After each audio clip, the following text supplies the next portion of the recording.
Les concurrents du Dakar, ce rallye automobile qui se déroule au Pérou et au Chili du 1er au 15 janvier prochain, sont actuellement au Havre pour procéder à l'enregistrement et au chargement de leurs équipements. Et c'est un Aveyronnais qui les reçoit. Julien Barthélémy, passionné de moto, accomplit là son rêve dans l'équipe de logistique de l'organisation. Portrait signé Floréal Torralba et Luc Tazelmati. Gamin, Julien Barthélémy rêvait de faire de la moto. Adulte, il transmet sa passion à des enfants. En 2005, il crée une école de conduite. Avec les petits, il insiste d'abord sur la sécurité, mais la pratique doit être aussi ludique.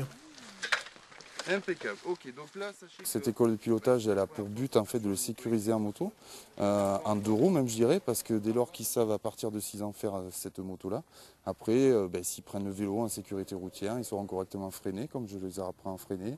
Et après encore mieux, quand ils auront le brevet de sécurité routière, ils auront déjà une base vraiment très sécurité, ils sauront s'arrêter, ils sauront regarder surtout, ça c'est très important. Julien est né dans une famille de paysans dans le canton de Saint-Afrique, un pays qui voit passer beaucoup de motards qui découvrent la nature. À 10 ans, il possède sa première moto. Quelques années plus tard, il participe à des compétitions et sa préférence le guide vers le tout-terrain. Pour moi, la moto, c'est avant tout la découverte de la nature. Ça a été ça petit. Et puis après, donc ça peut devenir un sport, mais du moment où c'est cadré. C'est vrai que la moto, vaut mieux que ça soit une découverte de la nature, sachant que la nature, c'est pas un terrain de jeu. Le terrain de jeu, c'est sur un terrain, par exemple, comme ici, comme on fait ici. Mais après, la nature, il faut la respecter. Voilà.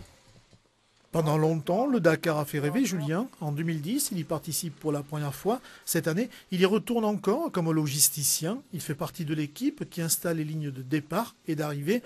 Julien est frustré de ne pas participer à la compétition, mais sa satisfaction s'exprime dans l'accueil des pilotes. C'est aussi rassurer beaucoup les motards, surtout, parce qu'ils arrivent dans un état certain de fatigue.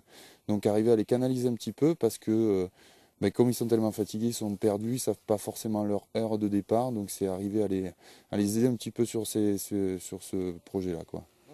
Julien dit tout apprendre du Dakar, son organisation bien sûr, mais aussi la découverte de paysages de rêve.